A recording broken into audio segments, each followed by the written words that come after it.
Hey everyone, I'm Megyn Kelly. Welcome to the Megyn Kelly Show. We've got some of our favorites back on today for a busy Tuesday show, including Glenn Greenwald.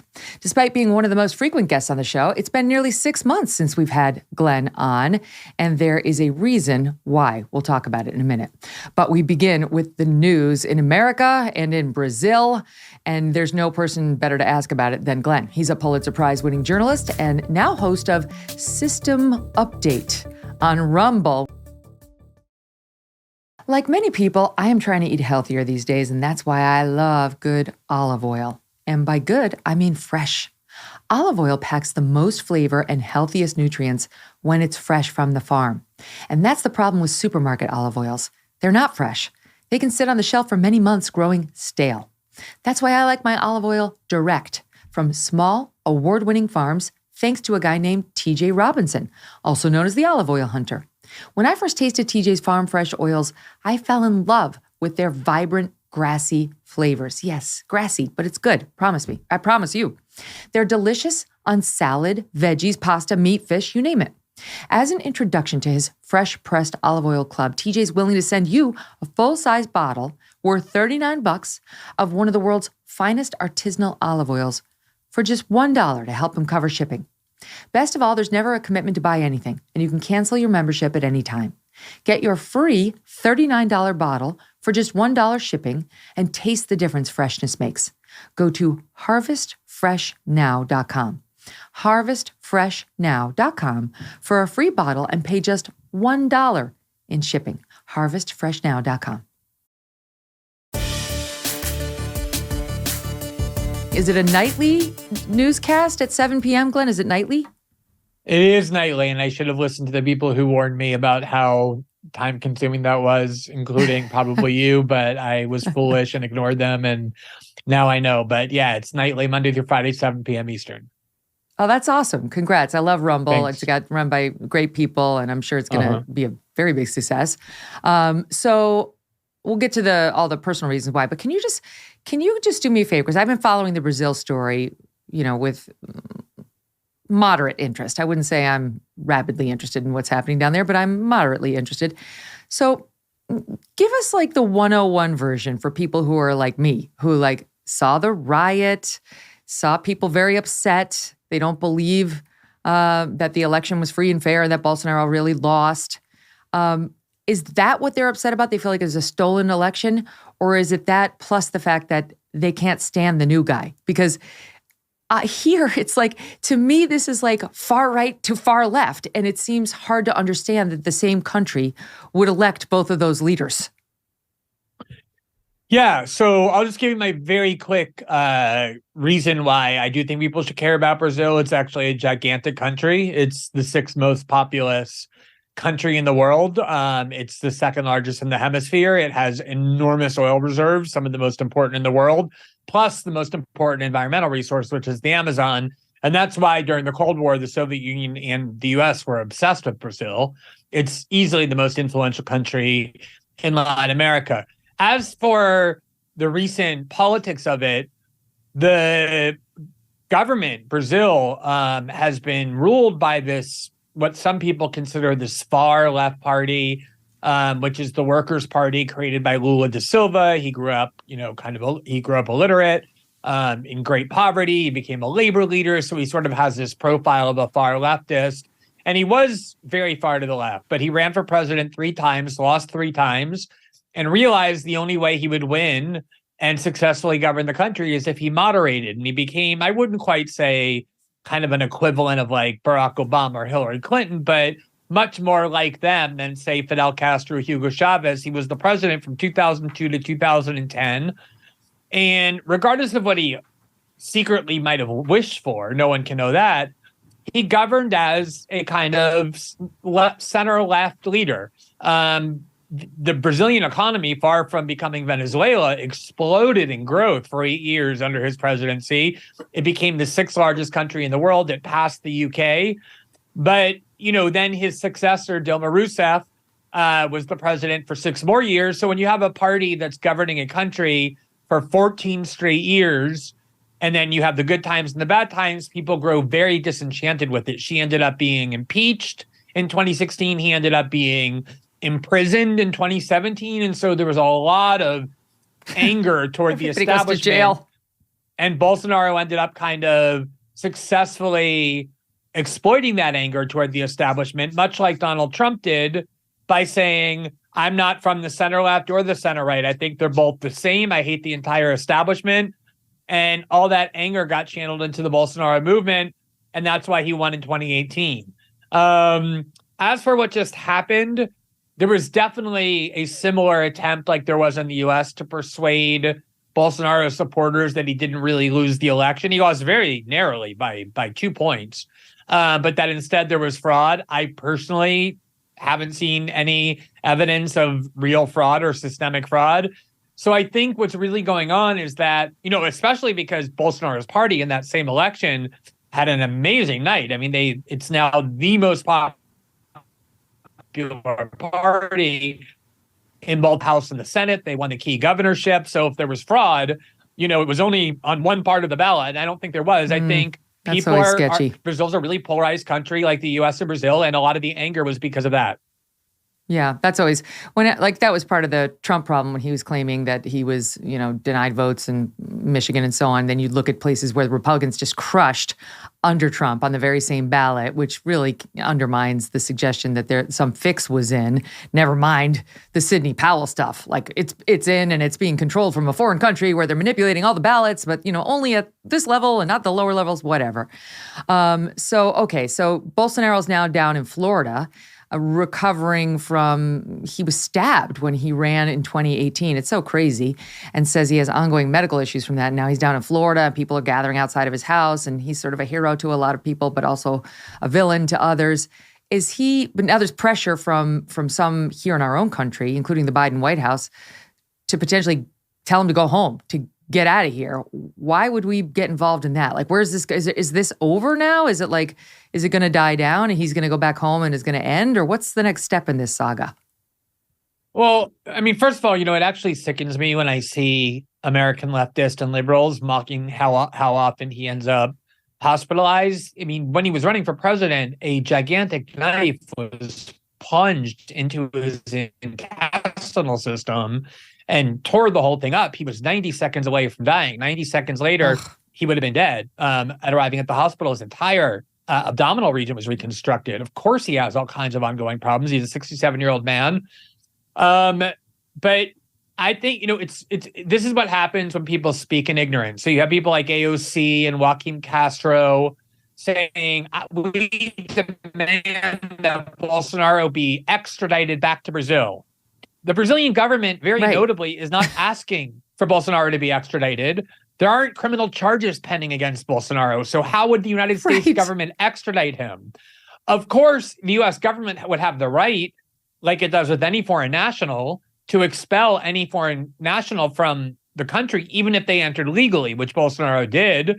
You're not under requirement to host a foreign national if you don't want, but they can't order him back to Brazil. There's no deportation or extradition process requested. It's just that kind of thing that social media stars like AOC say in order to get social media attention without giving the slightest thought to the reality that I believe anyway, that the new government doesn't want Bolsonaro back on Brazilian soil. They don't want the government and the politics being dominated by a trial of Jair Bolsonaro that will tear the country apart. My belief is that he left the country on the last day as part of an agreement with the Supreme Court, where they basically said, look, you don't incite your crazies. Don't tell them that the election was fraudulent and that they should go out in the street, which he didn't. He basically disappeared from public life ever since the election was over. Quietly leave the country. We'll move on with our governing. And then maybe after 6 months when things are calmer, you can come back. So to watch AOC and Joaquin Castro and other Democrats and people in our media saying, send them back to Brazil, when there's no signs, at least yet, that the Brazilian government wants him back, is just the kind of narcissism and stupidity that so often governs our discourse. Well, it's very fair of you to say that, too, because obviously this guy's put you through a lot. His government put you through a lot, which is one of the reasons why you come on and we always mock these reporters who talk about how rough it is, how hard it is to be criticized by. It's like, call me when they try to put you in jail And they do put you in jail, and they try to take away your freedoms permanently for reporting on their alleged corruption and other misdeeds, which is your situation. All right, well, we'll continue to watch what happens down there. It's just those videos of the riots in the street were, they were kind of reminiscent of January 6th, and it was shocking to see. I didn't realize Brazil. I knew it was number 2 in the region, but I didn't realize it was actually like over 200 million people, like 213 million people. It was huge. So yeah, we got to keep an eye on it. And you're down there doing exactly that. But farther north, up here where we are, there is controversy as well. Continues to mount over the Biden documents. And now we're on the 4th tranche of documents that they've found. All 4 have been found by his lawyers, the first 2 his personal lawyers, and the second 2 by this sort of counsel that he brought in to run cover for him at the White House counsel's office. And not one by the FBI, even though we realize there are documents running rampant all over the Biden estate. And, as much as we all would like to see them declassify documents, we can tackle that battle another time, more regularly and not classify virtually everything just so that we can't see it. These were marked top secret, according to the reports, and they weren't well kept.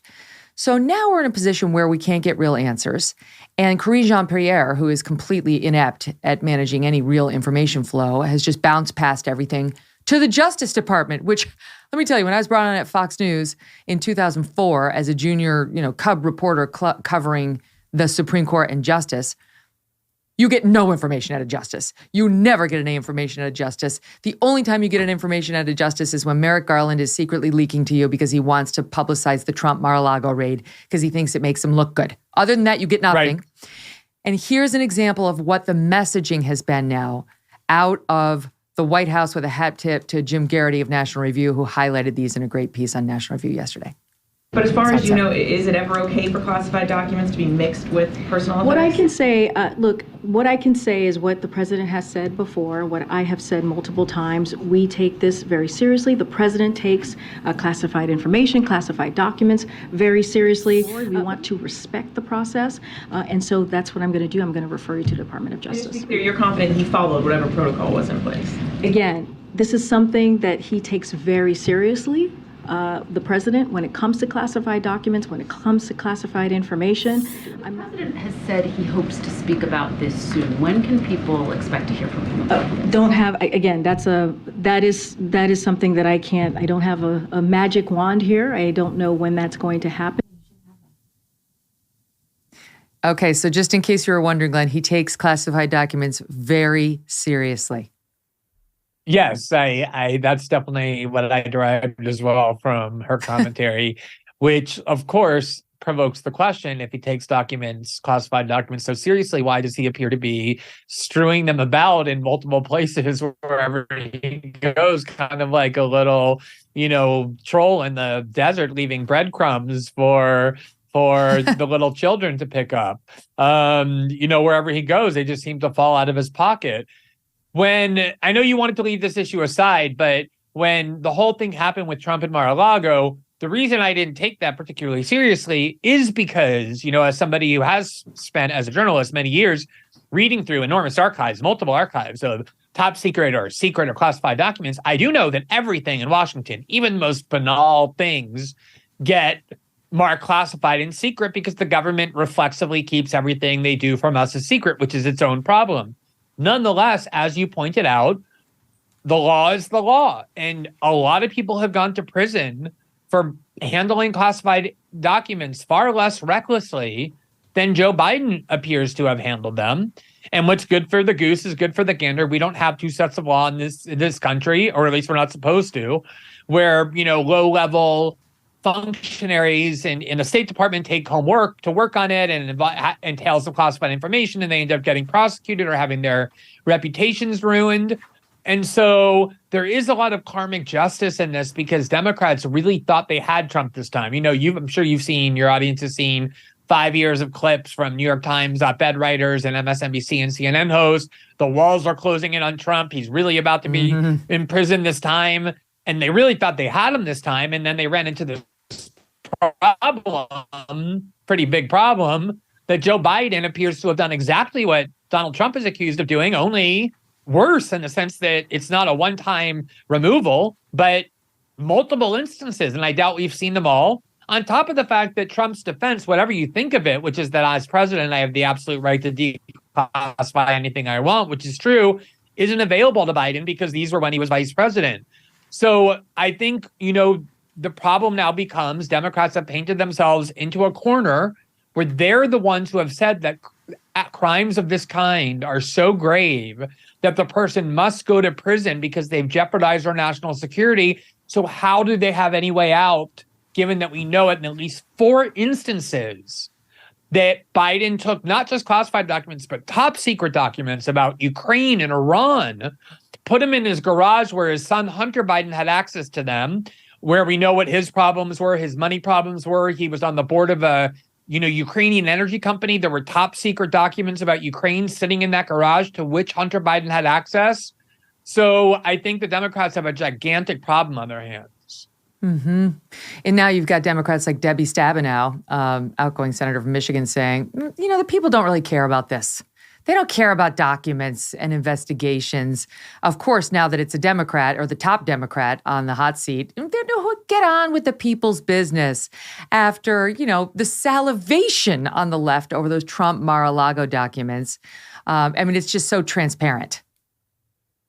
They sent the FBI to Mar-a-Lago in the single most flamboyant way possible, like they did so many times during Russiagate when they went to go and arrest people close to Trump who were completely peaceful, who were totally willing to surrender voluntarily, who had showed no signs of resistance. They would call CNN to make sure cameras were ready when the FBI arrived, a complete abuse of, the police state that we have in the United States from political ends so overtly. And now suddenly, basically the main critique of Democrats for 5 years or 4 years of the Trump administration and before that the campaign was nothing but investigative. It wasn't substantive policy objections. It was Russiagate and obstruction and now classified documents at Mar-a-Lago. And as you say, the minute Biden has his own scandal like that, and really even worse, I think, suddenly it becomes, no one cares about law breaking and classified material and where Biden is, tossing top secret documents around. They just care about bread and butter issues. The hypocrisy is stunning. And ordinarily, I wouldn't bother me. Hypocrisy in politics is, as common as anything in politics. It's existed for as long as politics has. But what bothers me is the actual abuse of power of law enforcement agencies and the Justice Department and the FBI, which we know is being weaponized and politicized. That's the part that I think is truly concerning. Well, it's definitely, I think, going to the place where Trump does not get pursued and neither does Biden. I really think Biden saved Trump. And so neither of these big guys is going to get prosecuted. And, as you point out, and as Andy McCarthy had a great piece on the other day, there are regular Americans who worked for DOD or what have you, who are looking at 10 years in prison right now for having far less classified material at their homes than Joe Biden was just found with at his. How does the DOJ turn around? How do they go in at those sentencing hearings and say, Jane Smith gets 10 years, we want her 10 years in prison for the crime we're giving a complete pass to Joe Biden for?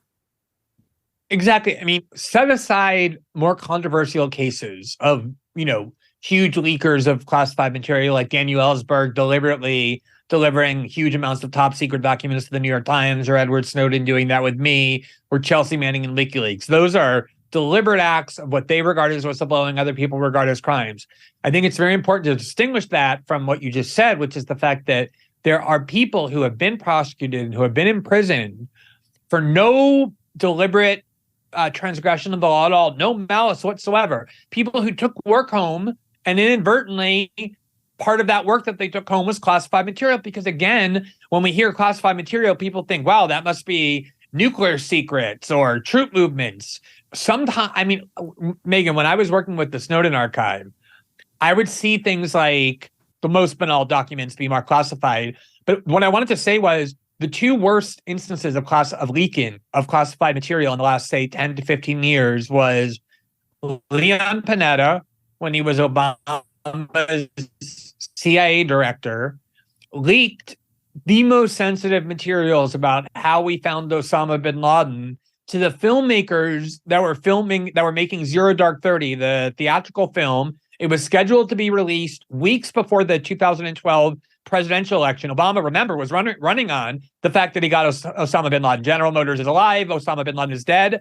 Leon Panetta gave them information about the identity of the SEALs, the Navy SEALs, and the technology we used to track down Osama bin Laden because he wanted to enable them to create a hagiography to glorify Barack Obama before the election. He faced no charges, even though everyone knows he leaked top secret documents. And the worst case was David Petraeus, who was also Obama's CIA director, his favorite general, who gave what's called the Black Book, parts of the Black Book, the government's most sensitive secrets, to his mistress so that she could write a hagiography, a biography of him and make him look good. He got a slap on the wrist, a misdemeanor charge, and a fine, and never spent a day in prison. And that, I think, is what people are tired of, is this two-tiered system of justice where if you're powerful in Washington, if you have the right politics, you get immunized. And if you don't, you have the weight of the law come crashing down upon you. Mm-hmm. And on the DOJ subject, you know as well as I do that Merrick Garland was leaking. His DOJ was leaking to the Washington Post and the New York Times about what was allegedly found in the Trump stash down at Mar-a-Lago. Oh, nuclear secrets. They wanted us to believe he was selling nuclear secrets to some enemy. That was the clear implication, that he was some sort of double agent. I mean, it was absolutely absurd where they went with it. And there's no way that those organizations would have known any of that had they not gotten the leaks from the DOJ. So to them, he wants to make Trump look bad, he leaks. But now, not only are we not going to get any information from the DOJ, even though KJP is like, go to DOJ, go to DOJ.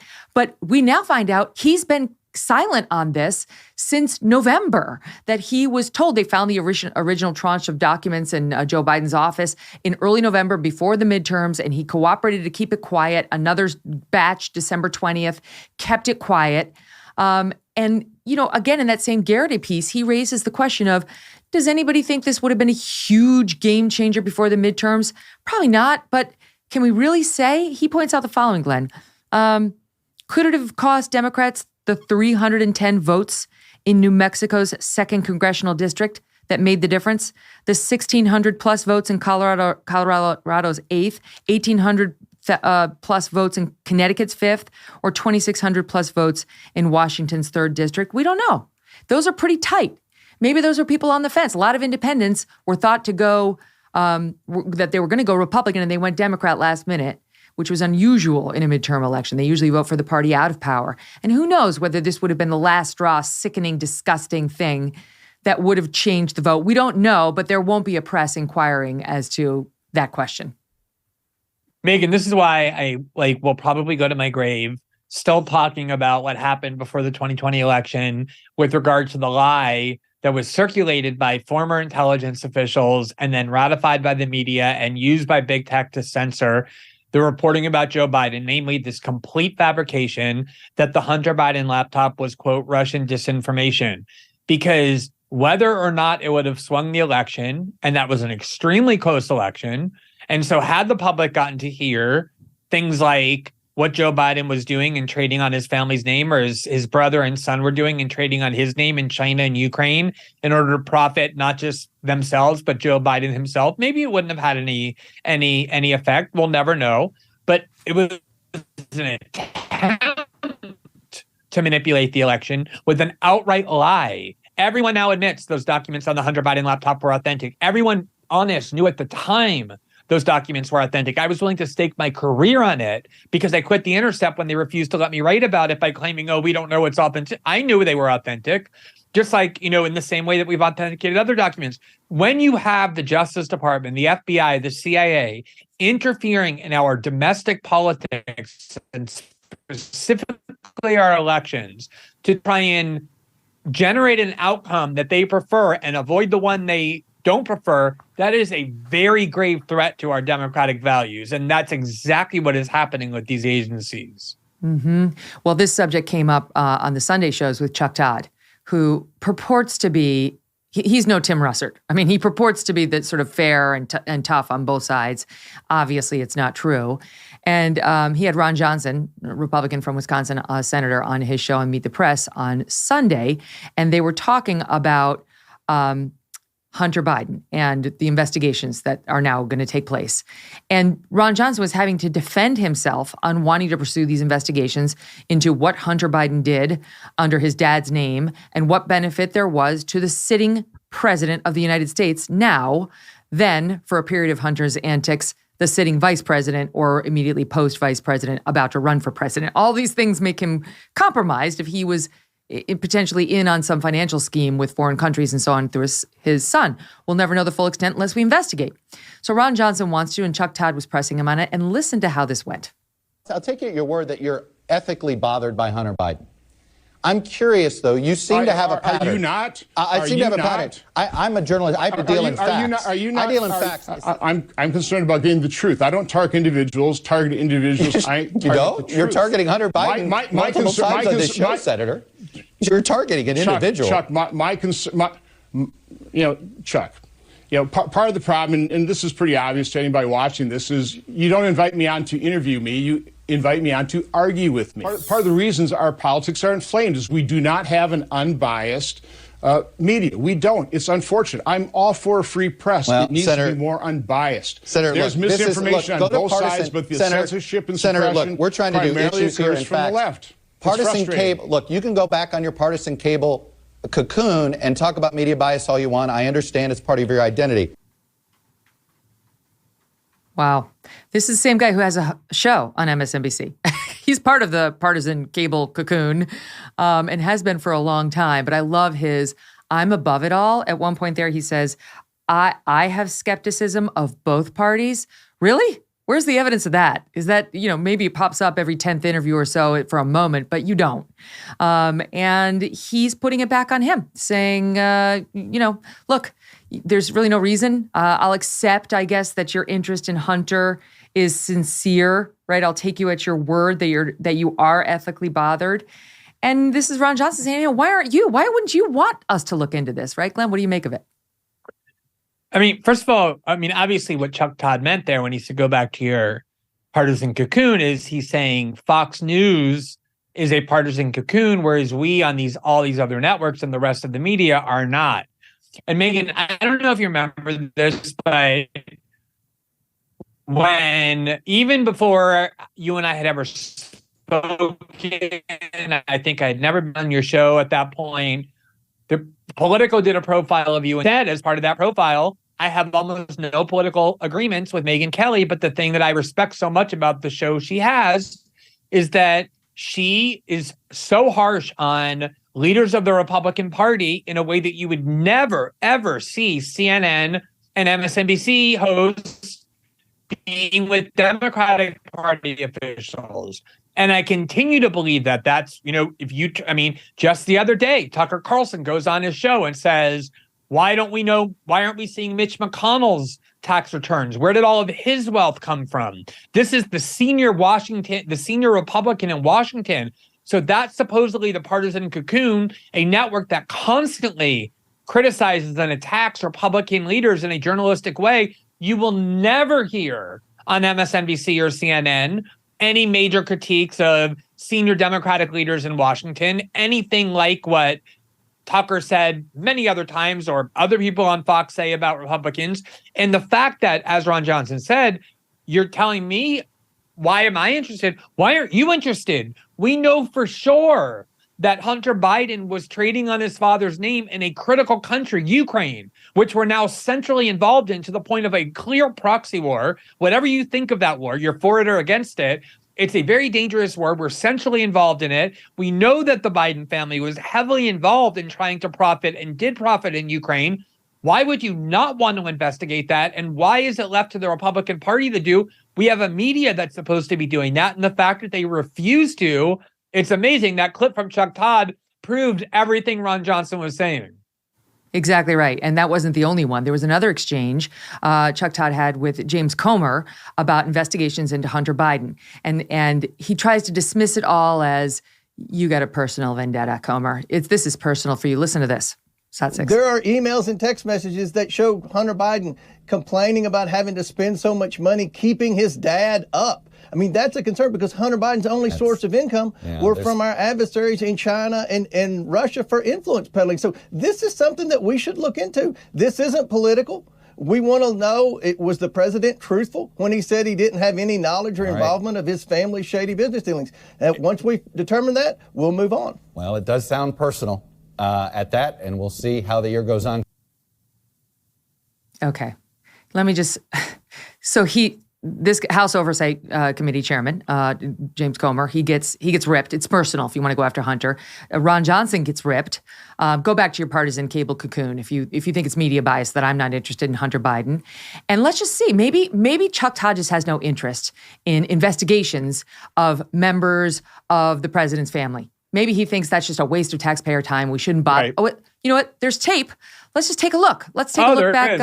When Trump was president, and let's see how he sounded back then. Top 5. Donald Trump's campaign may have all sorts of problems, but one thing we know, it's been good for business. His business. The Trump campaign paid nearly $5,000 to Eric Trump Wine Manufacturing. The campaign has spent over $6 million at Trump-owned businesses. What do you believe that Deutsche Bank financial records are going to show you? If this is a form of compromise, it needs to be exposed. Do you now believe that the Trump organization is a criminal enterprise? Let's just say that they committed crimes. Mr. Trump sought to make millions in business dealings with Russia during the campaign. And no, the investigation was not a witch hunt. And we could go. I mean, honestly, that clip could have gone on for another 5 minutes, targeting the children and so on. Very different story now. Megyn, when I first started writing about politics in 2005, when I was a lawyer and then kind of had a career change, one of my primary critiques of the media was that they were insufficiently adversarial to the government. They would fail to challenge statements by government leaders that often were untrue or dubious. They would kind of just, pass them along. I never liked the form of journalism that said, this side says this side says this. Who are we to decide who's right? I think it is the job of journalists trying to find the truth and not just pass along mindlessly what each side was saying. And so sometimes people would ask me during the Trump years, when the media was being so adversarial to Trump, well, the kinds of things Chuck Todd was raising, some of those are legitimate questions. Aren't you happy that the media is now being more adversarial to the government? I would say I would be throwing parties if I thought that this was really a change in media behavior that was going to endure past the Trump administration. But since I know that it's not going to, that this is specific to Donald Trump, that the minute there's a Democrat in the White House or there's a Republican who's more acceptable, a kind of more establishment type that they like a little bit more and can live with, all of that behavior is going to disappear. And you just, you could spend, as you say, weeks showing videotape that demonstrate that exactly the kinds of things they were doing and questions they were asking during the Trump years are now suddenly ones they've declared off limits with Joe Biden in the White House. Mm-hmm. But now, when a Republican comes on who says, let's take a look at this Hunter Biden and Joe Biden, corruption, influence peddling situation, it's, I'm sure it's personal. Or, okay, I'll take you at your word that you have a sincere interest in that. Why don't you have a sincere interest in that? Why don't you want to know? Especially now that we know Hunter Biden was living in the home where all those classified documents were. Why? Did he ever access them? Will anybody subpoena him and find out? Not that we'd get the truth, but it might be interesting. And I remain on this front, on this push too. What's being done or already has been done since they found those Biden documents in November to figure out where the Obama documents stand? How about the Carter documents? How about the Bill Clinton? How about all their vice presidents? If we're going to do this, if we're going to have the nosy little national archivist go sort of pimp out former presidents for the documents that he can't find on his log, let's do it to all of them. Or has it already been done and just didn't leak out to the papers? Would love to know. Glenn Greenwald stays with us, and we're going to talk about CNN now possibly getting Jon Stewart. Is your business still using spreadsheets and emails to manage important sales commission? Is your support and operations staff stretched way too thin? Are your salespeople constantly trying to piece together the puzzle for what they're getting paid for and what's potentially missing? Well, this is where ClearComp comes in. ClearComp is a one-stop shop for your business to manage sales commission documentation like commission plan info, product info, and facts. It's basically a sales operations and sales enablement dream platform. ClearComp works seamlessly and securely with your existing software applications for your billing, CRM, HR, you get the point. Your sales team will perform their best with real-time results and earnings using ClearComp's interactive dashboards. And your operations team will be able to make commission plan adjustments with just a few clicks. So please, get this done already. Modernize your sales organization. Improve your business today by visiting clearcomp.com. That's ClearComp.com. Book a demo and tell them I sent you. So the latest out of the struggling cable news networks, Glenn, is that CNN may now try to throw comedy into the 9 p.m. to 11 p.m. slot that remains vacated after Chris Cuomo was thrown out and Don Lemon was demoted to being one of a trio on a fledgling, just unwatchable morning show. But in any event, so they have 2 hours unfilled and they have nobody. Let's face it, CNN has no rising stars. And they have nobody to fill them. So they're looking over at Fox News, and Greg Gutfeld is crushing it in his show, which goes Monday through Friday at 11. Roger always knew Greg Gutfeld was a star. He used to tell me that Gutfeld was one of the only ones he could put in O'Reilly's chair when O'Reilly was out and draw a number. And sure enough, he's drawing a number on his own now in his own show. So CNN reportedly looking at either trying to get Bill Maher. Why would Bill Maher want to do that? He already has his own successful show every Friday. He's already got national influence on HBO. Why would he join HBO? I realize they're a sister now, HBO and CNN. Bill Maher or Jon Stewart, who technically remains under contract to Apple, but his show is not doing very well and has been panned almost universally. So, the left is in love with Jon Stewart. And my thinking is, A, he's not the answer to their problems, but B, I don't think the new owners of CNN, who are trying to take it to a more newsy place, remember, would ever okay that. Jon Stewart? But he seems to be the one they're eyeballing as the chief possibility. What do you think? I mean, Megyn, first of all, I think it's an extraordinary thing that Greg Gutfeld is the number one late night comedy host. I mean, when we were growing up, The Tonight Show was the place that all Americans gathered. Johnny Carson was like the Walter Cronkite. He brought everyone together. Tens of millions of people watched. And I understand that, even with cable, it continued to be successful. And I understand the environment is different now. There's so many more options. But the reality is that the market is completely oversaturated with the same kind of person. Every one of these supposedly edgy comedians like Jimmy Kimmel and Jimmy Fallon, and who are the others? Seth Meyers, Stephen Comedy Colbert. Central. Yeah. Yeah. They Colbert. all sound like, Nancy Pelosi's grandchild. They're all like good little boys who spout liberal pieties. There's nothing funny about them. They're completely predictable.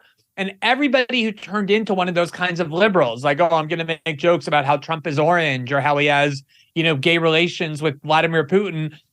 None of these people succeeded because they all ended up copying one another and all sounded exactly alike. So whatever you think about what Jon Stewart used to be, what he is now is that. There's not a single left-wing or liberal piety he's willing to challenge or offend. He's just Stephen Colbert. He's, a copy of everybody else. So to take someone like that prototype, who's already failing, yes, he was a big deal. Stephen Colbert used to be a big deal too, but they all became the same thing. And that's why Greg Gutfeld is the number one late night host in the country on Fox and not even on one of the networks. And so CNN is, I think, nothing more than the whole model is dying. The model of just being a cable show that feeds people 24 hours a day, the same ideology, the same fealty to one party, that produces the same content that you get if you open the Atlantic or the New Yorker or read on the op-ed page of the New York Times or the Washington Post or on any of these. It's all the same. So why would anybody want to watch any of this when you're getting it constantly fed to you all the time? And that's why the part of the media that is growing is our part, the part that is independent, that's heterodox, that's not controlled. That's who people trust. So, good luck with Jon Stewart. I mean, if that's who they think is going to be the savior of CNN, I mean, to me, Jon Stewart is failing because he's just not funny. He sounds like the rest of them. I just pulled this up just for kicks. This is 7+ years ago, 2015. Fallon was pulling in about $3.78 million a night. Colbert, $3.17 million. Kimmel, $2.53 million. Seth Meyers, he's always been the loser of the bunch, $1.62 million, and so on. Okay, so, Fallon and Colbert neck and neck for top dog at 3.78, 3.17. You know what they're getting now? This is just the latest I pulled from September, a couple months ago. Colbert, $1.8 million. Fallon, $1.4. Kimmel, $1.3. Their audience has disappeared. It has disappeared. And do you have any idea how much those guys are getting paid to put those paltry numbers on the board? These are extremely expensive shows. I know. I worked at NBC. I've seen how it works behind the scenes there. Extremely expensive to produce. And it's just not a sustainable business model. Never mind what's happening at Comedy Central, where The Daily Show was like 340,000 viewers a night. Gutfeld, over 2 million every night on cable, where you necessarily get fewer viewers because people have to pay to have cable, whereas broadcast comes right into their TV. So there's a reason. Instead of just thinking about, what are they doing that works? Like maybe we could be ripping on both sides like Jay Leno used to do, right? When the show used to be successful. Nope, they don't want to do that. They're going to double down on their partisanship, or they're going to both double down on their partisanship and they're going to try to call a comedy like they do with Jon Stewart. The other possibility, Glenn, is they've discussed turning the 9 to 12 midnight hours into a series of shows modeled, brace yourself, like a variety program with shows within shows for different journalists, one network said reportedly. So I guess we're going to get like the Anderson Cooper, Will Blitzer, Don Lemon variety hour, because none of those people worked or is working right now as journalists, but we think if what they sing and dance, people are going to watch. I just read an article this week that NBC is deeply regretting they just extended Jimmy Fallon's contract, which is an $85 million contract, I think, for 5 years. So what is that math? Like $15 million a year or more.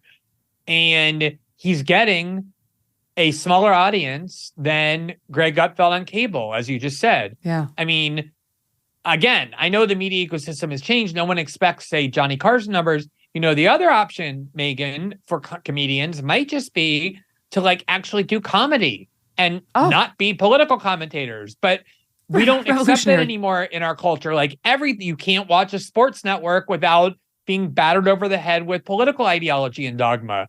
Everything has become politicized. Everything, there is no such thing any longer as cultural products that unite all Americans that are devoid of political content. I'm not occasionally Johnny Carson or somebody like that would, kind of wander a little bit into a political cause, but it was not intended for that. It was an entertainment show. It was a comedy show. They had on actresses and actors and people and comedians. And that was why it was successful, but there's no conception of that anymore. The funniest thing I ever saw happen is CNN decided to launch CNN Plus, hosted by people that you could watch for free, but that everyone is choosing not to watch for free. And they were shocked to learn that nobody was willing to pay to watch the people they're already not watching for free. And it got put out of its misery in 21 days. So these are not geniuses running CNN.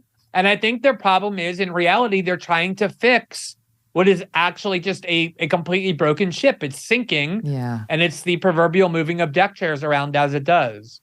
It would be amazing if in this era where they think they're appeasing Republicans and trying to get Republican viewers and independent viewers to come back to them by hiring some some Republican contributors. They've hired a couple of GOP contributors that then they give 2 hours of their prime time to Jon Stewart. Okay, see how that works out with the people you're trying to win back. Okay, you've been warned. I've gone on record, so has Glenn. See how that works out. It's not going to go very well. All right, before we go, I want to ask you about you, if you don't mind, and do a personal Glenn Greenwald news, because you've really been struggling. You and your husband have really been struggling with his health. So if you don't mind, how's he doing and how has this been for you? Yeah, it's definitely been, by far the most difficult struggle in my life. My husband's an elected congressman in Brazil, and this year, as we discussed, was an election. He was at a campaign event. He was running for re-election. Felt really severe abdominal pain. Went to the ER. They admitted him immediately. He had a very severe infection in his multiple organs in his digestive system and in his abdominal system, and he's been in ICU for ever since. So since August 6th. So that's now we're to our 6th month. Wow. There were moments when, the doctors called and basically said the chances that he would be able to get through the next 48 hours were close to zero. I'm talking about the person who I've been married with for 17 years. We're raising children together. It's been extraordinarily difficult. But thankfully, in the last, I would say, month, 5 weeks, he's finally begun to show some really meaningful improvements. He's now getting stronger each day. He's awake and he's lucid and he's communicative and able to, have visitors every day and speak with our kids. And that, I think, our kids visiting is the thing that helps him most. So he's still in ICU. The dangers aren't all gone. But the doctors are now, very optimistic about his prospect for a full recovery. But obviously, when the person you love most in the world that you've shared your life with for 2 decades is in ICU, extremely sick, it's a thing that you can't imagine, just the kind of struggle and pain that produces. But, as I told him the last time I see him, there's that song and that phrase that what doesn't kill you makes you stronger. And I feel like that's going to be the case for our family, for me, for sure, and definitely for him as well. So I appreciate your asking. God, of course. Please send him, David, our best. I don't, how are you doing everything, Glenn? How are you launching a new show, continuing to report on the news, taking care of your kids? Obviously, you've gotten that lion's share over the past 6 months. Going to visit David, how are you? The problem was, for the first, he's 37 years old. So, and it's not like we got a cancer diagnosis a year ago and now he's slowly deteriorating. It was very sudden. So, it was part of it was just, I was in shock for the first month, at least. So I didn't work at all for, I think, 6 weeks. I didn't, use the internet. I didn't do anything. And, I had people advising me on how to get through these sorts of things, mental health professionals and the like. And I never thought I would hear anyone tell me I needed to elevate the priority of my work, because usually people are telling me I need to deprioritize it.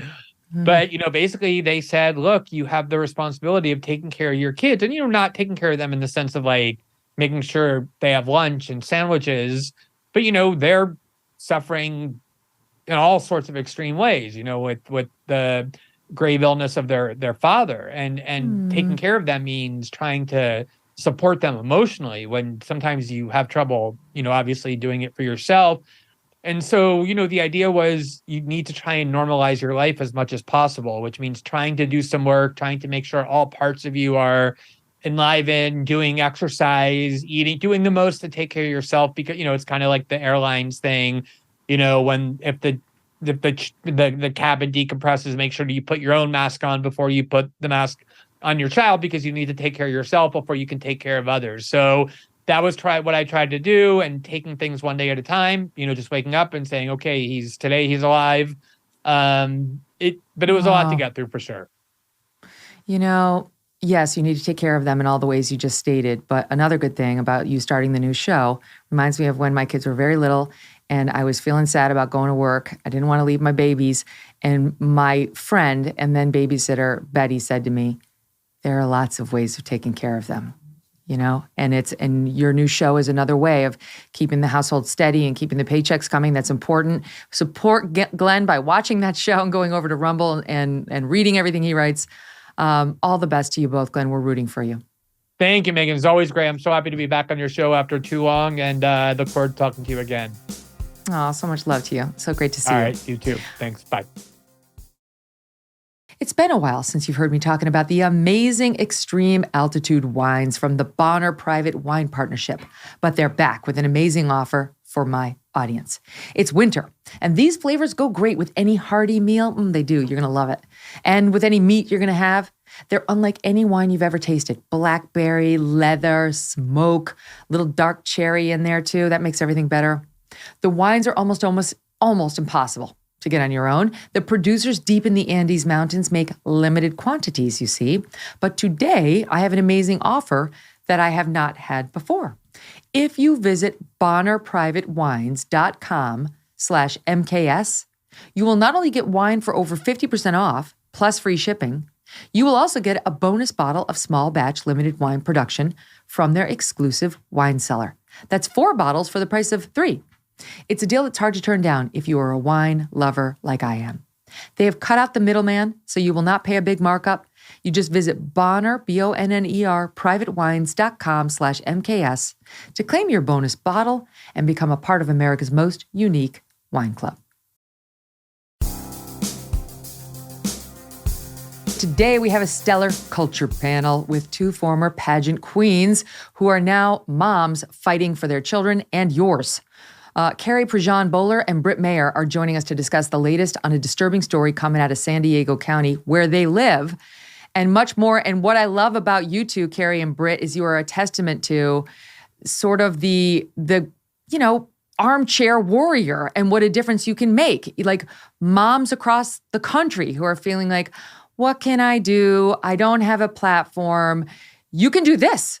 These two are all over the nastiness popping up here, there, and everywhere in their town and across the country, trying to shame people like Balenciaga out of exploiting children. And you can join their mission too. All right, so that's one of the many reasons I love talking to you.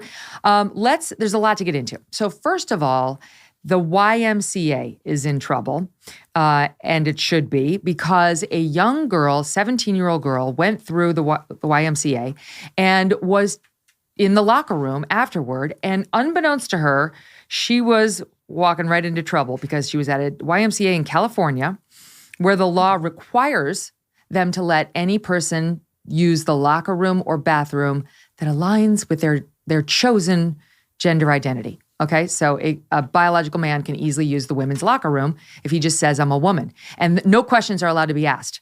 So it invites imposters. It absolutely invites imposters who aren't even trans. Any event. So this girl goes in there and sees a naked male penis staring at her. And you know what? She's a teenager. She was shocked. She was uncomfortable. And here she is describing the situation later. As I was showering after my workout, I saw a naked male in the women's locker room. I immediately went back into the shower, terrified, and hid behind their flimsy excuse for a curtain until he was gone. I could only think of my 5-year-old sister, who I bring to this gym during the summer to enjoy their water slides. This is the YMCA, where hundreds of children spend their summer afternoons in childcare camps. This is the YMCA where my little sister took gymnastics lessons. The locker room was supposed to be her safe haven to gossip with her friends and shower and change. When I asked the YMCA management what their policy was regarding transgenders, they confirmed that the man that I saw was indeed allowed to shower wherever he pleased. As long as you are not a red flag on Megan's Law, the California Sex Offender Registry, a grown male can shower alongside a teenage girl at your YMCA location here in Santee. I was made to feel as though I had done something wrong when I talked to people at the YMCA. Somehow, the indecent exposure of a male to a female minor was an inconvenience to them. The fact that we are now tailoring our privacy policies and bathroom laws around transgenders, ignoring the blatant threat to safety that this poses, is obscene. The safety of children, girls, is on the chopping block. So I implore you all to take action. With great privilege comes great responsibility. How about Rebecca Phillips, age 17, standing up for herself and other kids? Carrie, what did you make of this whole controversy? Because the YMCA doesn't seem particularly concerned. Oh my gosh. Britt and I had the privilege to talk to Rebecca, and she is a hero, first of all. 17 years old. She is a hero for telling her story. And what we're seeing is policies that pander to a gender ideology cult. Yes, that's what it is. It's a cult. And if you don't obey and take on their language, you are now the problem. And so, Rebecca, bravo to you, bravo to your parents for raising such a strong woman to stand up. And this is the tipping point, Megyn. You know, this is where the rubber hits the road, and we have to decide what part of history do we want to be on? Do we want to pander? What I call the trans privilege, that's what it is. Because if it was just any other man in the women's locker room exposing his penis to a minor, he'd be arrested. But because he's a trans, he has privilege. Nothing happens to him. He escapes and walks away free. It's disgusting, it's disturbing, and it has to stop. This incident, Britt, really brings the whole thing home, because even if you talk about bathroom use, okay, if there's a trans person goes into, let's say, a woman's bathroom, we don't see each other. It's not like being in a guy's room where they're all at the urinal. In the women's bathroom, we don't look at each other. Get your own stall. You might not ever know. But in a woman's locker room, it's a different story. And this really underscores the dangers. Yes, there are potential dangers of somebody misusing this law to take advantage of young girls, and also just the trauma that this can induce for a woman who is expecting to see only other women in there. And the YMCA, their initial reaction was to say to her dad, who called up complaining, she was never in any danger. She was safe. Oh, who are you, right, Britt, to tell me that, and then to say to her that trans woman was perfectly entitled to be there, and basically too bad if you didn't like it because this is policy. Yeah, isn't it so disturbing? I mean, this is where the rubber hits the road. This is where policies begin to truly affect people. And we've been riding on this woke train for a long time, where we're saying that we'll go ahead and we'll be virtuous, and we'll say that men can be women, and, you know, no one gets hurt, you know, because it's just words. But now we're realizing that words are the guardrails of society. And when you start shifting words and tearing down meanings, you recreate society. And it is what we've been saying for a long time. This is a war on women, on girls, and really on societal order. And, you know, what I wanted to point out with everything you were just saying, Megyn, is that in the Y's promise to serve all, right? All, creating an inclusive YMCA. In their general guidelines, it says regarding restroom and locker room accessibility, legal gender, physical genitalia, or gender expression do not dictate the use of gender segregated spaces. Trans individuals may select either locker room or restroom. Requiring someone to use a bathroom or other gendered area they do not identify with can be detrimental for a trans individual's well-being and safety, and puts the YMCA at risk for discrimination complaints. I read this and I was so floored because it's so blatant. It's propping up trans individuals as the ones whose well-being could be at risk. But what about the little Rebeccas and the little 5-year-olds who are in ballet and gymnastics? Doesn't their well-being matter? I mean, if truly we're all about creating an inclusive YMCA for all, then they have to be taken into account as well. And it seems that that's just been thrown out the window. Well, you know, what we're not even getting to yet is, what about the little girls who don't have their clothes on? I mean, that's what happens. You go to the YMCA, you take a swim. You go back to the girls' room. It's embarrassing enough to take all your clothes off when you're a young girl in front of your little girlfriends. Never mind if a biological man with his penis hanging out is walking by you. You would be humiliated. You would be embarrassed. You might be genuinely afraid and not understand what's happening. I mean, you're right. They're talking about safety of people who are trans, but what about the position they're putting these young ones in who don't even have the language yet to express how uncomfortable this makes them? That's exactly right. And that's why it's time now for us to stare it in the face and decide what, as a society, our default position is going to be. You know, is our default position going to be that we're just going to do away with all societal order that we have established for years and years and years in this country, where women are protected, we've gained rights that we strived for hundreds of years? Are we going to just toss that all by the wayside now and say, well, hey, we're going to favor this new ideological cult coming in, and you're just going to have to put up with a penis being out in the locker room while your 5-year-old is showering? I mean, really, we're at the tipping point where we are going to have to decide and answer as a nation to this situation that we now find ourselves in. It's been brewing for a long time, and we're at the point now where we're going to have to give an answer on what is our default position? What's it well, going to be? And you know what? This is what you guys are doing. Okay, this is what you two are doing. You are recognizing that we have to be the squeaky wheel. Even if it makes us uncomfortable, even if people call us names, we have to be the squeaky wheel because they said it in that statement you just read, Britt. Otherwise, we could be sued. And they're right. They can be sued. Thanks to California law, they can be sued if they tell the trans woman, which means biological man who says that he's a woman, that she can't use the facility. They can be sued. So what they're calculating is risk, Carrie, that they're going to get sued by the trans person, but the 17-year-old girl, the 5-year-old girl, their parents aren't going to bother us. Like they're going to go, they don't have the special protection. So let's make them pay. Yeah, you're exactly right. Why are they not worried about Rebecca suing? Which I hope that she's speaking to several lawyers about this. And I hope she does sue, actually. So Rebecca, if you're listening, make sure you investigate this and hire a lawyer and really call Alliance Defending Freedom. Yes, exactly. But Britt and I, we were talking about this yesterday, and this is how a war starts. You slap down their rainbow flag, you change language, you redefine words, you demand all obey, right? Everybody better obey. You brainwash the masses, steal our identity as women, and convince down is up and up is down.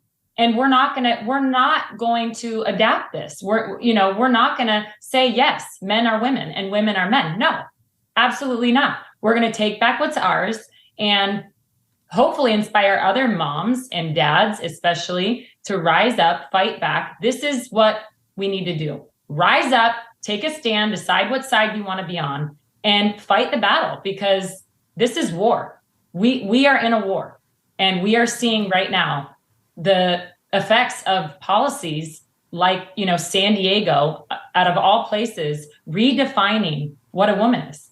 And where were the women? Well, that's the thing. So it's like, yes, okay. What if we want to be respectful of them, of a trans woman who's, a biological man who says that he's part of our team, right? What if we want to be respectful of said person? Does it go two ways? Can we have any spaces that are reserved for actual women? No, we can't. I mean, the California lawmakers have said no. And your mere request is bigotry. You're a bigot if you don't want your 5-year-old daughter seeing the penis in the girls' locker room. It's insane. And even absurd. The YMCA, the YWCA, whatever, their response here has been to say, first they said, okay, as part of our commitment to make sure everyone feels comfortable, we are reviewing our locker room floor plans across all facilities within our association. Guess, you tell me, who's going to be bounced over to the small little space without the mirror or the locker? Yes. It's going to be the vast majority. It's going to be all the women, because they know the trans person will sue them if they get to go into the women's locker room, but it's a tiny little area. Yeah. And you know what's so interesting I'm so glad you brought up that statement. Carrie and I were talking about that. We've been in close contact with Rebecca. We both talked to her yesterday. She saw the statement as well. And she had such a great point that I think she's brilliant. She's a brilliant little girl and she's going to go places. But she told me that when she looked at their statement, which said, oh, we're going to review our floor plans. And, we apologize for the position that Rebecca was put in. It was just this lip service, very monochromatic response from the YMCA. And it took international attention for their hand to be shown on this. But Rebecca said, and I thought it was such a good point. She said, it's interesting, like the YMCA just keeps pointing to the legal aspect, right? This is California law. This is the whole county of San Diego redefining what a woman is. But interestingly, this really, when you look at what's at stake, this isn't about what's legal or not. It's about what is right and what is wrong. And that's what we need to be focusing on. Laws change. We've seen things that have been upheld for years and years and years be torn down because they were wrong. And that's what this is about. So when the YMCA released their statement, I was so let down by it. I held out for a little teeny bit of hope that they were going to rise above, and they'd release something that would make them the hero in the situation. And they could say, hey, we're going to take it to California because this is wrong. And they've put us in a situation where our members are going to be hurt. And this is insane policies dictating how we as a nonprofit organization function. And it's wrong. And they didn't. Yep. They said, we're going to review they're on board. plans. Yeah, they're on board. And they've reminded their employees that they're not allowed to, quote, teach acceptance or hate, that they are supposed to teach acceptance and not hate. Yep. This is not hate. What this young girl is complaining about is not hate. It's actually comports with the entirety of human history, except for the last 2 minutes in some very far left circles, right? And what a thing it would have been if the YMCA would have stood up and said, we understand what the law is. We will not comply. We will not comply. We will protect the young girls.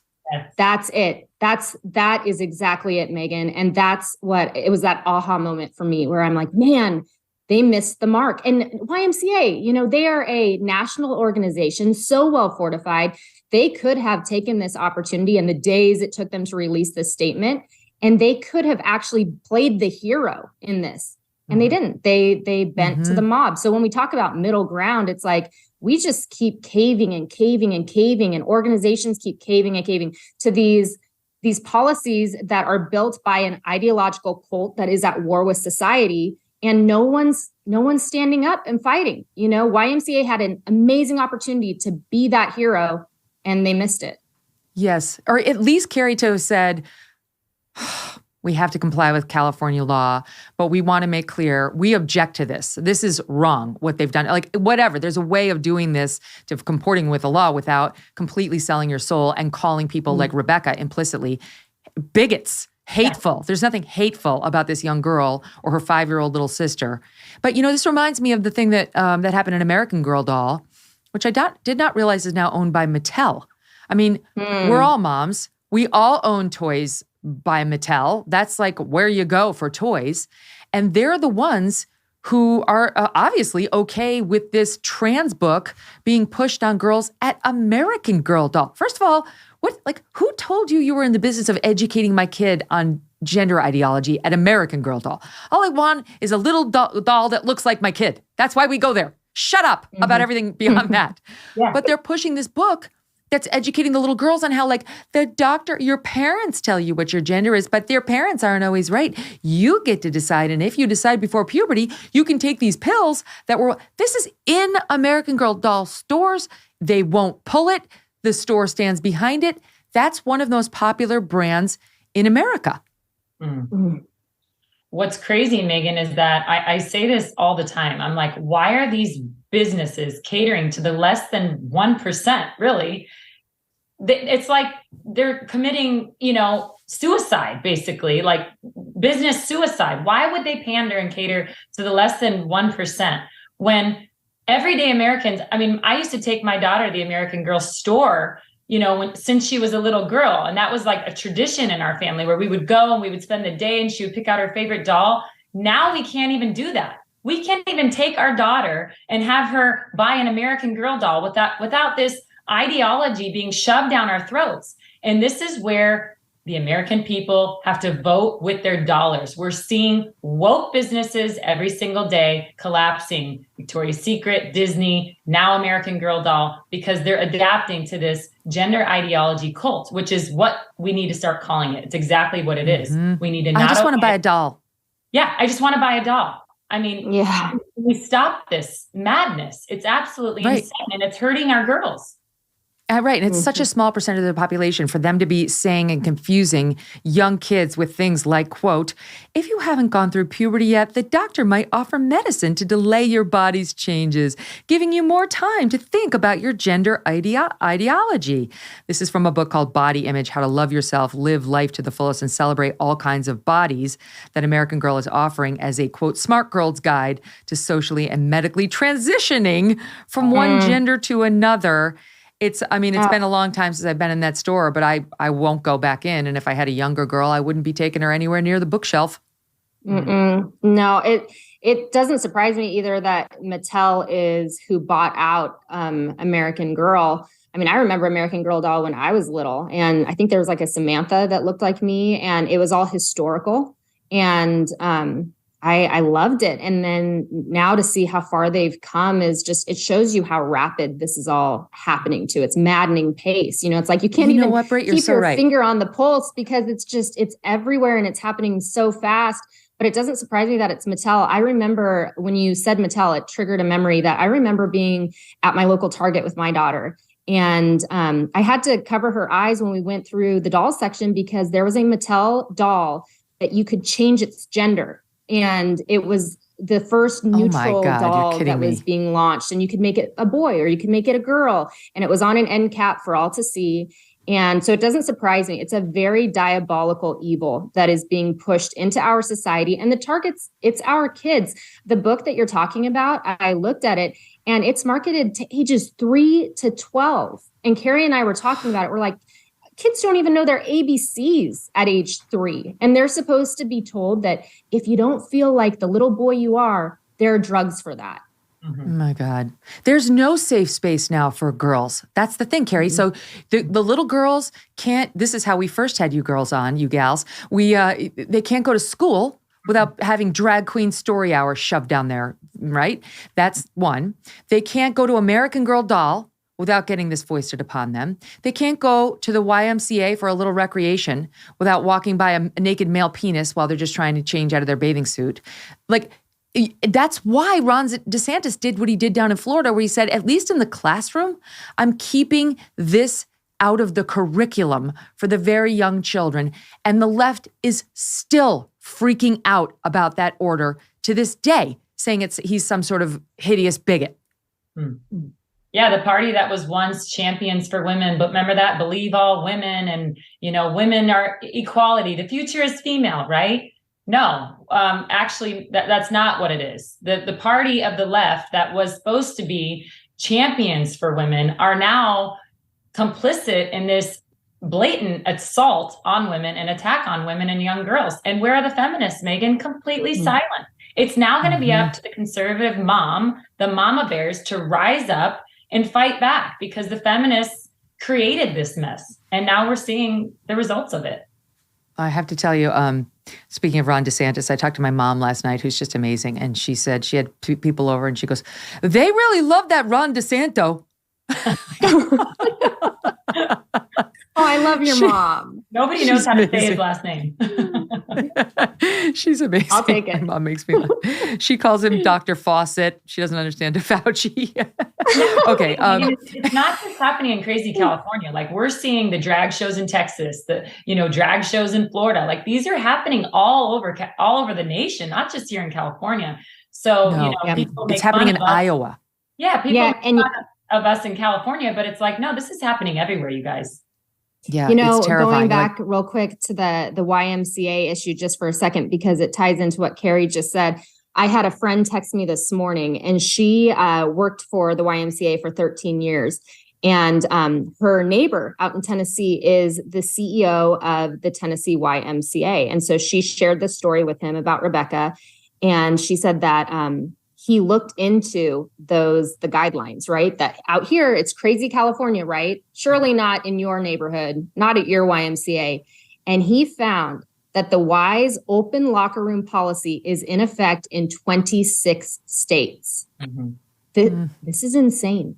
So, as a mom, I'm advocating for all moms across the nation to call your local YMCA and ask them what their guideline policies are for locker rooms.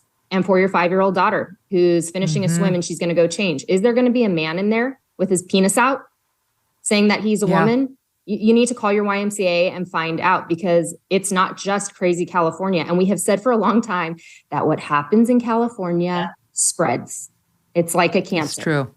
It's true. It's like their green car policy that automatically gets adopted in several states. And we happen to treat them as a leader for some reason in these cultural issues as well. We'll get to their crazy ass push for reparations right now. It is insane what they're doing in San Francisco in particular. They want to give, is it $5 million to every Black person in San Francisco who can either prove that they're the descendant of a slave or that they have an ancestor who lived before 1900. I mean, or if they went to prison for the war on drugs, if somebody got I mean, it's crazy. And California was a free state. California didn't have slavery. What are we doing? Yeah, what are we doing? Wait, can I identify as a Black person now? No, that's the one thing you can't do. You cannot just ask Rachel Dolezal. That's not allowed. But yeah, if you're a man, feel free to cross over into our lane. Before we leave the transgender thing, I've got to ask you, as former pageant queens, the Miss Universe pageant is now, Miss USA, right? Does the trans person own Miss Universe, or does she own Miss USA? Oh, the entire enchilada. It is the entire Universe thing now. Okay, so it is a biological man who says that he is a trans woman, and this person is celebrating. It's very hard to pronounce the last name. Okay, I'm trying to get it. Do you know how to say it? No, it doesn't even matter. Okay, I don't know, but he's trying to say, he says he's very happy that she is now owning the Miss Universe pageant, saying this competition will finally be run by women for all women. Take a listen to this. It has been 70 years that Miss Universe organization ran by men. But now, time is up.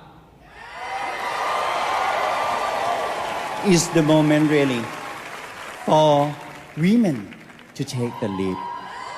Welcome to the new era of the global women's empowerment platform.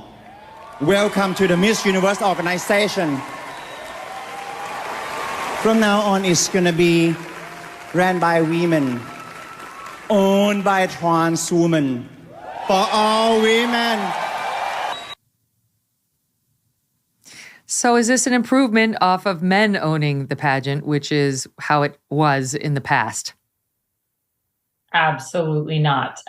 Back when Brittany and I competed in the Miss USA organization, Miss Universe organization, we had to sign a contract. Believe it or not, this was just 10 years ago, saying that we were naturally born female. Wow. Mm-hmm. Yeah. It was part of the contract. You could not compete if you didn't sign that. And I'd like seems to kind of call reasonable. this what it is. This is woman face, okay? Just like black face is wrong, this is woman face. He is not a woman. He never will be a woman. And we need to start fighting back and saying absolutely not. What an embarrassment. Stop gender appropriating us. Just like cultural appropriation is wrong. This is gender appropriation. And we need to start calling it like it is. Just because he slams his pecs together and puts on lipstick and fake hair and, acts like he's a woman does not make him a woman. And the fact that these women are all celebrating this, it's such a mockery of women, and we have to stop. Mm-hmm. I feel like there's a difference between saying you're a trans woman and saying you're a woman. I object to somebody like that saying I'm a woman, because you're not. And there's a special thing that is a woman that's really precious to most of us, and you're not it. Sorry. There's only so close you can get to the club. There's only so close. But saying I'm a trans woman, I appreciate the distinction, because so many who are trans just want to say, like that couple that we talked about who was on the Ulta Beauty thing with their beards, their actual physical beards, talking about what it's like to be a girl and get a period, which you've never done. Guys, you've never done. Like, I see this person in a different lane. Am I wrong, Britt? No, you are so right. And what struck me when I saw him up there in the high heels and the dress, and it was very dystopian too, very dystopian. It was, what's Hunger Games, right? It reminded me of Hunger Games vibes, where it's like, welcome to the new era. And with the deep voice, welcome to the future of womanhood. It was such a turn. And then I'm like, is it we men, or are you talking women? It was so dystopian. But I kept thinking women aren't costumes. Women aren't costumes. And that's the thing that's just been in the back of my mind through all of this is we're not costumes, but they're putting on costumes. And then, it's been, the feminists have for so long been at war with the patriarchy, right? But all the patriarchy had to do was put on high heels and push their pecs together and call themselves a woman, and we'd all applaud. It's such it just came full circle. We swung the pendulum and the feminists ran out of the room, and now it's come right back around, and we're clapping to the patriarchy when they're up on stage saying, welcome to the future. They've got the threat. I like your word dystopian. I feel it too. And I watched that clip, but they've got the threat over women. which is if you complain, we'll sue you, we'll label you a bigot, and we will shame you right out of the public square. You will be silenced. And of course, the truth is what's happening there is that a biological man is shaming a biological woman out of speaking up for her sex. She's not allowed to have that opinion, the ones that you just espoused. Why again? Wait, why? Because of tolerance? And this is when you think about it in terms of like war games, and I'm going to go there. What we're seeing right now, it's war. You have someone going up on an international stage and planting a flag and declaring welcome to the new era, that this is the future of women. And like you said, if you don't applaud, then you're going to be shamed because you're no longer a part of the culture. Your identity has been taken and it's been remade. This is war games. What conquering tribes would do is they would come in, they would plant their flag, and they would say, you will now submit to our new order, the new laws of the land, and the new language, and we will get rid of your cultural identity. So what is happening right now to women is we're seeing war games play out in real time, and we're applauding, and we're too afraid to say, absolutely not, because we will be shamed and we'll be called a bigot because it's war. Why don't they create, like we do in sports, well, like we should in sports, their own category? You know, why can't there be a Miss Transgender Miss USA if this is what they want to do? But this pageant that, again, it's a very long, difficult last name, but I think this person goes under the name of Anne Jakrajuatip, the new owner of the Miss Universe pageant. Why can't that pageant create a different lane? Because we just last year, 2021, year plus, Miss Nevada offered us the very first openly transgender Miss USA, Cataluna Enriquez. And so that's already, here's a picture of Cataluna. Already that seems wrong to me. I mean, honestly, it does. Like, you girls, I don't have to explain to you that men have certain advantages, actually, in competing in this kind of competition that could really give them a leg up. Like, they would always have the perfect breasts. Like, right? There's not going to be like a sagging issue that goes on with normal women's breasts.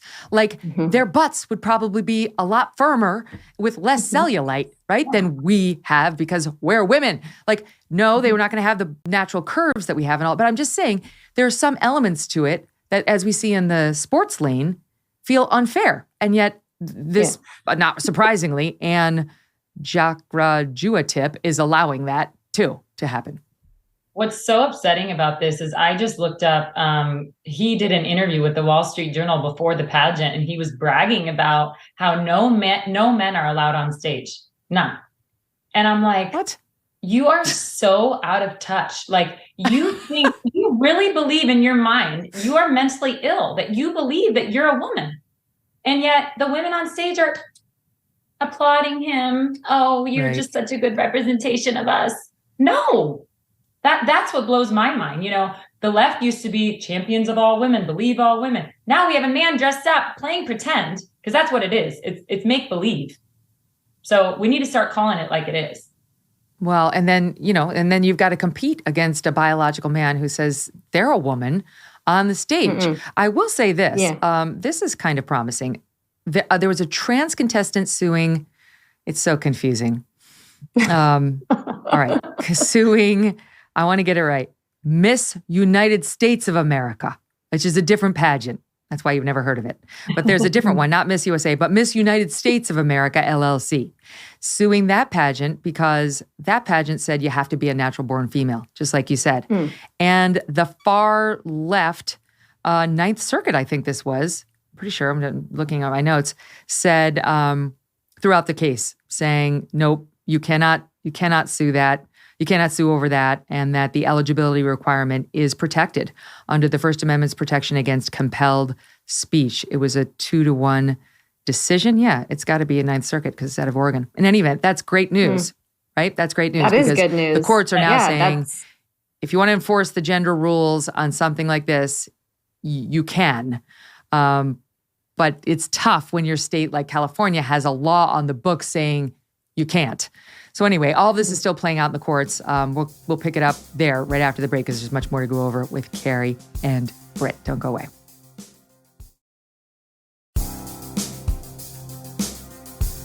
So, gals, I don't know if you've seen this controversy involving this LSU gymnastics star, but I'm interested in your take on this. Her name is Livy Dunn. She's 20 years old. She's a superstar gymnast. And the reason she's a superstar is, yes, because she's a very talented gymnast, according to what I read at the college level. But she's also incredibly beautiful and very adept at using social media to promote her brand.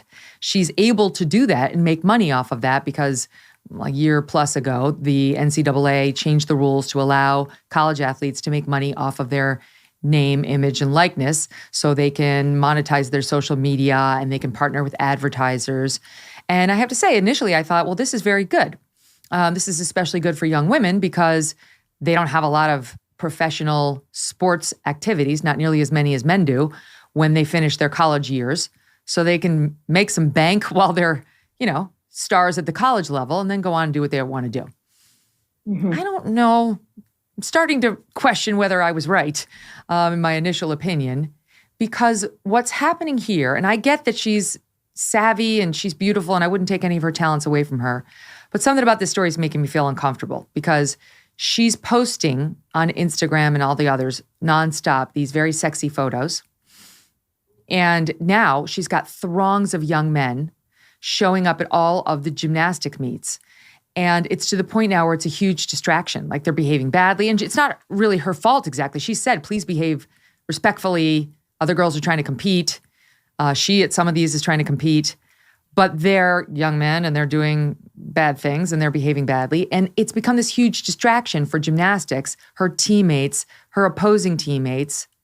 And I've got to be honest, I feel like, well, what about the girls who aren't this beautiful, who just wanted to do gymnastics and wanted the sport to be about the sport and not how pretty you can make yourself on social media and get, you know what I mean? I'm genuinely wrestling with it. I'm rooting for her, but I'm also feeling a little, but I'm dying to get your takes on it. What do you think, Carrie? Yeah, I mean, my first reaction is, where are her handlers? I mean, it's so sad. And Britt and I talk about it all the time. It's like our young girls, really, truly, we are at war. I mean, our kids, there's a war on women and children, especially young girls. They have no role models to look up to. I mean, we talked about this just a few weeks ago with you, Megyn. Kim Kardashian is who they want to emulate, and it's who they look up to. So why are we surprised when we see young women, doing this and putting their breasts out there and their butts out there on the internet just for the likes, for some random dude in Kansas to tell them they're pretty? I mean, what message are we sending to our young girls?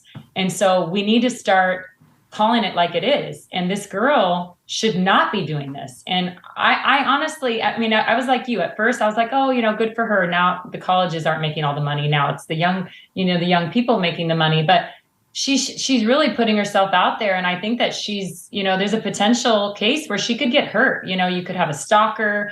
You could, get assaulted. And I just feel like this is wrong. And we really need to teach our young girls to protect themselves. And what you put on the internet never goes away. What do you make? So how do you square that, Carrie, with, having been in pageants and having to do the bathing? Like, how is this different in your mind from that? Well, I mean, parading yourself on stage, showing that you work out and that you're healthy. I think we've lost touch with, presenting yourself in a healthy way. Yes, I love showing, beauty and expressing myself. But when you take it this far to where you're just showing yourself to the world and posing in a provocative way, that's totally different than showcasing your beauty on stage at a pageant. Would I let my daughter compete in Miss USA? Absolutely not. But I think that her handlers need to get a hold of her and rein her back a little bit, because this is ultimately going to hurt her, I think, in the long run. They're not going to do it, Britt. She's making bank. She's reportedly worth $2.3 million now at this very young age. She made like $1 million, I think, this past year alone. I can't remember what the number is, but she's worth 2.3 because of these social media posts, because she happens to be pretty and she whatever. But like, think about it. Like, if you're another girl who doesn't have the benefits of just great genetics, right? But you kick ass at gymnastics. It used to be that would be enough. Like, you could just show up, Mary Lou Retton, whoever, and you just kick ass, be strong, be the best, and you'll be the one with all the accolades. Now, we're so vain. We are the Kim Kardashian selfie vanity culture. And that's the lane that she's actually making her money in. Yeah. It's not really, I'm sure there are other great gymnasts. You're exactly right. And was it Mary Lou Retton? Was she the one that broke her ankle and then did it again and that was Carrie landed it Strug, perfectly? Wasn't it? I'm trying to remember but I think that was Carrie Strug, and then she nailed it. Oh yeah. But Mary Lou Retton also gave us an amazing. She was moment, my hero. She was crusher. She was my hero, but it's funny. That was before social media. And I remember watching that. I was in Yosemite when those Olympics aired and I was little. And I remember seeing that and just, the crowd erupting. And then anyways, but I just remember seeing her strength, her perseverance, and thinking, I want that. And how sad now that we live in a social media driven world where it's because Olivia's really pretty. I looked through her Instagram. She's really cute. And gosh, it's sad too. You scroll through just a few laps and it's like, she was so little not too long ago. Like she was just this tiny little thing, and you watch the gradual change in her social media very quickly go from just very cute and innocent out on a lake to, posing in lingerie. But I think that that's an indictment on the world that we have created for our kids with social media, where, what I had growing up when I was a little scraggly kid in Yosemite watching this amazing Olympic athlete land on a broken ankle. And she was the hero. She was the idol. And I wanted that strength and perseverance. To now, little girls are seeing a very beautiful blonde bombshell in lingerie on social media. And that's the ideal. And that's the idol. And I wonder, think about our kids. How the implications that will have on our society going forward. It's very sad. Me too. So my daughter's 11. She's going to be 12 in April. And she's a great soccer player. She's hardcore. And she goes out there with her little teammates and they play so hard. They're rough and tumble. They're sweating. They're coming into puberty. Some of them have acne. No one's thinking about how they look on that soccer field. It's about winning. And now that Kim Kardashian thing is infecting like segment after segment of our society to where like, I don't want to get to the point where, they're having to do their eyeliner before the game because the throngs of guys that they've attracted intentionally on social media with overly provocative pictures might be, it's just, I don't mean to be too prude about it. I understand we've all been, in your case, incredibly attractive women. In my case, a wannabe attractive woman at that young age. Right now. Stop that. No, I'll bring out the pictures. I will bring the pictures. But my point is, I understand we all wanted like male attention. That's a natural part of growing up. This seems like it's a different animal to me. Yeah. And, one other thought I had was on the guys, right? Because I read the article where it was like a mob rule that the guys just came and they wanted Livy. Wait, we have that. Let me show it, Britt. Let me show it and then make your point. Here it is.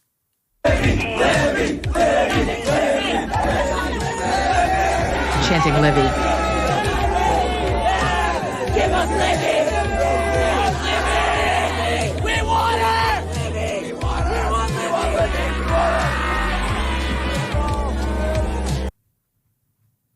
Oh my God. Go it's ahead, really Britt. Scary. I mean, in a way, you guys, in a way, it's kind of nice to see men act like men. I mean, I hate I'm probably going to get shamed for that, but and support women's sports. Like, wow, those are some manly men that like women. Hallelujah. Carrie's got a point. She could be turning this whole thing around. I don't know. It's like, I just feel for the other girls who are just there for the sports, who are not going to be able to do anything like this. In any event, the social media world is creating a mess. And we've said that you can't take it away though, but we didn't grow up in the world of social media. And so we're having to navigate it as parents for the first generation who's being raised in a world that is all social media. Even what's the new, Facebook has the meta world, right? Is that what it's called? Meta world, where it's like AI and metaverse. Yeah. And you live in this world. It's going so far where I think we're starting to see the fallout of just of this new normal that we didn't grow up in. And now we're having to try to navigate it for our children and create boundaries and right? And we didn't have that. We didn't have this beast in front of us. So we're having to learn as we go. And yeah, watch carefully, parents, because it's changing so fast. Speaking of selfie culture and obsession with one's self, final note on Harry and Megyn. Chelsea Handler speaks about them. Prince Harry, actually. You knew you weren't going to get away with a show without it. Megyn, I love you. At the Critics' Choice Awards, and there was a snub of the king and queen of Montecito from Chelsea Handler. Listen to this, Top 14. Dahmer became the third highest viewed show on Netflix with a combined watch time of 1 billion hours, which apparently is the same amount of time we're going to have to listen to Prince Harry talk about his frostbitten penis. Yes. It's enough already.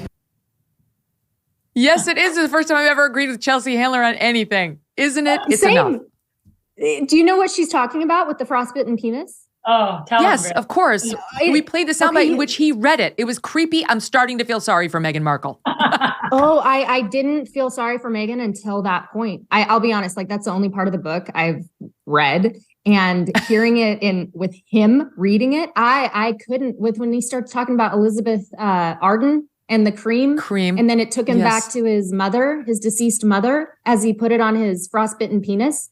I didn't know what to do. I didn't know what to do with myself. No, it was disturbing. And speaking of like celebrating the manly man, you'd be hard pressed to find it in the pages of that 400-page book. Oh, it's gross. Megyn, I want to know if you read it. Did you read the book? Be honest. We're sisters. Yes. So I've done two things. I've downloaded it, and my team has read the entire thing. Plus, I've read huge excerpts, but I haven't read it cover to cover yet. Sorry. And honestly, I don't think I'm going to. I'm not that interested in him. Believe it or not, I think he's interesting because of his connection to the royals and because of his terrible behavior. Like that's what interests me. Like a sociological thing about him. Why is he doing this? Why would he? Yeah. He's the walking example of. Better to keep your mouth shut and let people think you a fool than open it up and prove them right. He's the perfect example of that. That's so well said. You're so right. I love how they want privacy, but yet he just keeps talking and talking and talking. It's like, just stop, H, stop, okay? Enough. H, that's one of the most annoying things about them, and the list is long.